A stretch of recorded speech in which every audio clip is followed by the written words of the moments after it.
Selanjutnya kita bahas konsekuensi dari adanya fungsi atau prosedur, atau tadi sudah saya singgung, fungsi atau prosedur itu bisa dikatakan sebagai modul. Kenapa ada konsekuensinya? Ini kan seperti rumah ya, rumah yang dibagi-bagi menjadi kamar. Bagi menjadi kamar, karena kalau rumah itu satu ruangan besar saja, nanti memanagenya susah. Kecuali rumahnya itu hanya rumah bedeng ya, dengan kontainer karena ada di proyek. Kecil, nggak masalah. Bangunannya itu hanya gardu ronda, kecil, ya nggak masalah, hanya satu ruang. Tapi kalau bangunannya itu kampus, atau malah bangunan bertingkat, ya otomatis akan terbagi-bagi menjadi bangunan yang lebih kecil lagi, atau menjadi ruangan yang lebih kecil lagi. Seperti negara. Negara itu kalau satu saja tidak dibagi-bagi menjadi negara bagian atau tidak dibagi menjadi provinsi, akan susah ngaturnya. Nah, di situ ada aturan yang berlaku di seluruh negara. Tapi ada juga aturan yang hanya berlaku otonomi di negara bagian atau di provinsi, tergantung bentuk negaranya. Nah, karena itu muncul istilah global dan lokal. Saat menggunakan fungsi, juga harus diketahui apa yang disebut dengan variabel global dan lokal. Variabel lokal adalah variabel yang dibuat di dalam sebuah fungsi dan hanya dapat digunakan di dalam fungsi itu saja. Di Yogyakarta, itu karena daerah istimewa yang selevel provinsi, maka ada hal-hal khusus yang hanya berlaku di Jogja. Tidak berlaku di negara ya, di provinsi lain saja juga tidak berlaku karena otonom, keistimewaan. Itu namanya aturan lokal. Kalau dalam pemrograman namanya variabel lokal. Sedangkan variabel global adalah variabel yang dibuat di bagian utama kode Python sehingga dapat digunakan di mana saja, baik di ruang lingkup global di luar fungsi atau lokal di dalam fungsi. Dalam Python, variabel yang berlaku di luar fungsi atau dalam ruang lingkup global disebut dengan variabel global. Contohnya ini ya, ini kan di luar fungsi. Laptop, warna. Kalau ada lihat laptop dan warna, ini karena sudah didefinisikan di luar fungsi, ya fungsinya juga ikut menggunakan. Ini berarti bahwa variabel global dapat diakses di dalam atau di luar fungsi. Ya otomatis ya, ini seperti Undang-Undang Dasar 45 yang berlaku di dalam provinsi. Sekarang variabel lokal.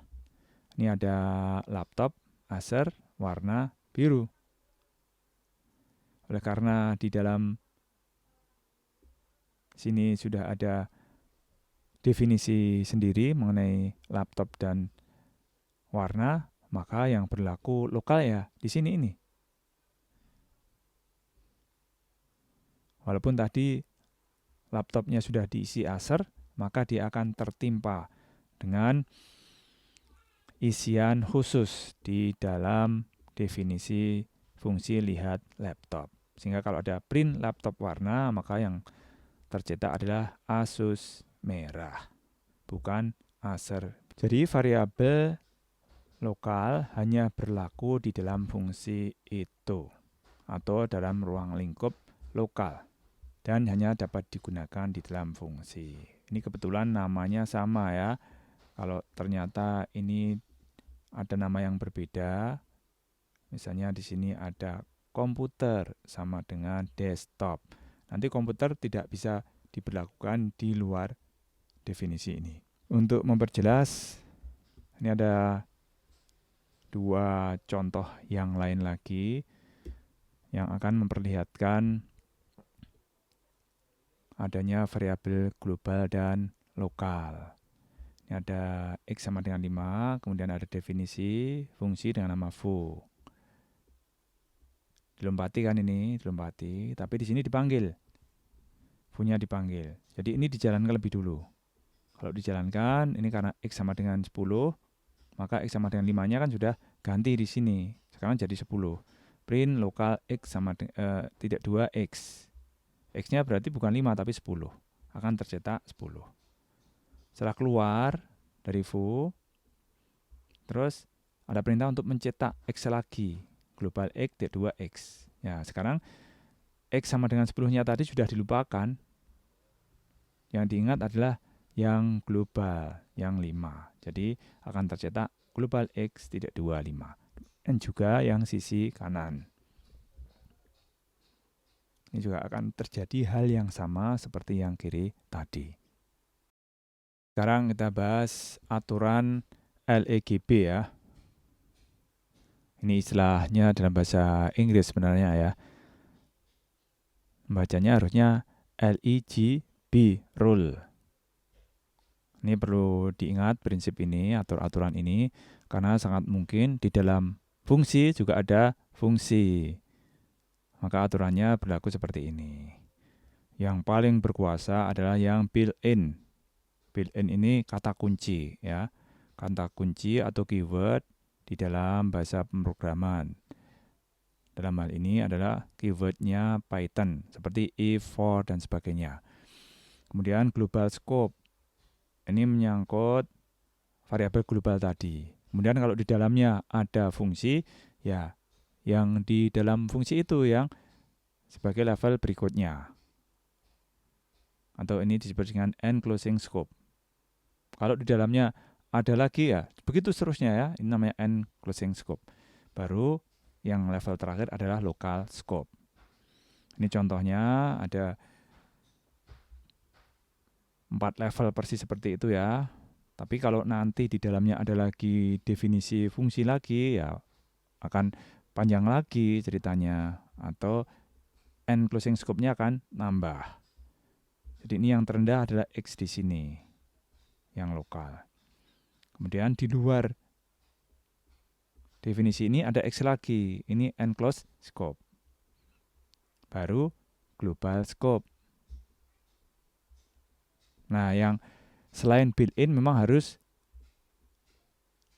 dibuat lebih dulu seperti ini. Tapi yang built-in ya sudah otomatis dibuat dari sononya, dari Python-nya. Jadi yang built-in ini memang sudah ada di dalam Python, tidak dibuat oleh user. Bisa dikatakan ini sebagai variabel, bisa dikatakan ini sebagai fungsi atau prosedur yang memang dibuat oleh Python.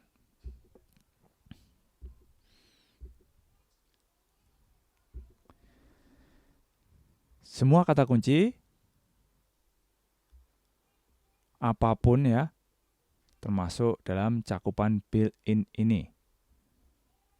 Contohnya, def itu sendiri, ya kan? Kita tidak boleh menggunakan def sebagai nama variabel yang mau kita isi bilangan 5 misalnya. Tidak boleh. Kata tadi yang dipakai return ini juga tidak boleh karena sudah punya arti khusus. Dan itu bisa dipanggil dimanapun, bisa digunakan dimanapun dalam program tanpa harus mendefinisikannya sebelum digunakan. Beda dengan X. Keyword tidak dapat digunakan untuk tujuan lain dalam program. Ya, tadi sudah ada contoh ya, def sama dengan 5 tidak boleh. If sama dengan 10 juga tidak boleh. Oke, kita lanjutkan dengan tadi yang sudah dikenalkan. Adanya tadi ya proses bagaimana mengakomodasi perubahan definisi fungsi. Tadi sudah dikenal adanya fungsi rekursif. Sekarang kita perdalam. Dalam pemrograman, suatu fungsi dapat memanggil fungsi lainnya, otomatis ya, tadi juga ada contohnya. Bahkan dimungkinkan untuk memanggil dirinya sendiri. Dimungkinkan, harus hati-hati ini, karena kalau tidak tepat membuatnya, nanti akan terjadi pemanggilan terhadap diri sendiri yang berulang terus, tidak pernah selesai. Alias programnya hang. Jenis konstruksi ini disebut dengan fungsi rekursif. Ini contohnya ya, ada definisi fungsi namanya recurse. Di dalamnya ternyata ada recurse. Jadi ini kan muter sana. Ini harus ada bagian lain untuk menghentikan proses rekursi. Fungsi rekursi dapat memanggil dirinya sendiri secara berulang-ulang hingga suatu kondisi yang didefinisikan terpenuhi atau bernilai benar. Nah, dalam contoh fungsi matematis tadi, kapan berhentinya? Berhentinya jika X-nya sudah kurang dari 2. Otomatis dia tidak akan memanggil fungsi dengan parameter yang sama dengan 1, karena fungsi itu sudah berhenti, tidak memanggil dirinya sendiri lagi. Coba diingat lagi ya, di depan tadi pada slide yang ini. Begitu X-nya sama dengan 1 atau kurang dari 2, sudah tidak ada pemanggilan F1. Karena Z-nya sudah sama dengan 1, maka berhenti. Jadi walaupun bentuknya seperti ini, inilah yang menghentikan.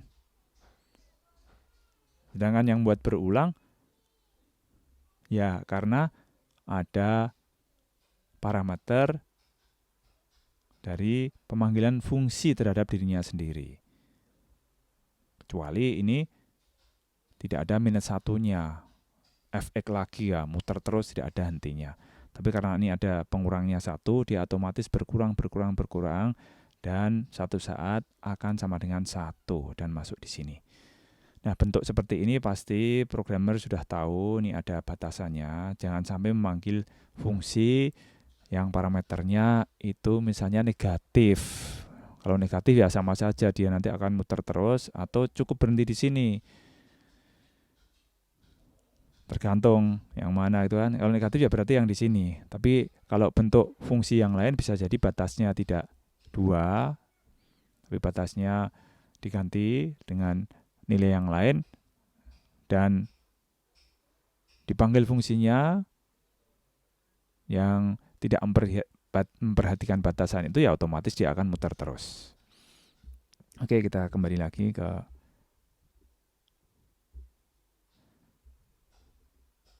fungsi rekursif. Ini contoh ya. Contoh mencari faktorial sebuah bilangan asli. Faktorial bilangan asli n adalah perkalian semua bilangan asli yang kurang atau sama dengan n. Faktorial dilambangkan dengan tanda seru. Jadi n seperti ini dibaca dengan n faktorial. Berikut ini adalah contoh faktorial 1 sampai dengan faktorial 5. Ya kan, ini 1 berarti 1 saja. Kalau 2 ya 2 kali 1. Kalau 3, 3 kali 2 kali 1 sama dengan 6. 4, 4 kali 3 kali 2 kali 1, 24. 5, ya 5 kali 4 kali 3 kali 2 kali 1 sama dengan 120. Tapi ini disajikan dalam bentuk yang sedikit berbeda.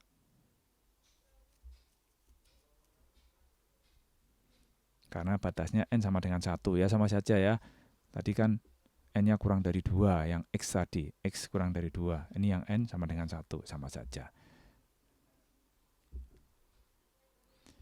Ini dalam bentuk Python, jadinya juga ada pernyataan if di sini. Tentu saja nilai yang dikembalikan juga berbeda tergantung bentuk fungsinya. Ini ya. Ini kan sama dengan 1. Ini ya dia memanggil dirinya sendiri tapi parameternya berkurang begitu. Jadi bentuknya menjadi seperti ini. Seperti yang berbentuk matematis fx tadi.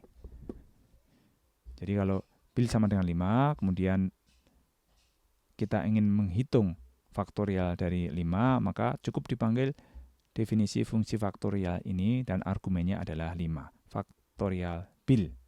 Ya, begitu. Sehingga kalau ini dijalankan akan tertulis di monitor faktorial 5 adalah 120. Ini prosesnya ya. Ketika dipanggil faktorial 5, maka 5 kali faktorial 4. Kemudian ketika memanggil ini, 4 ini ya, dia juga akan memanggil 3, faktorial 3. Begitu seterusnya. Sampai akhirnya akan memanggil faktorial 1.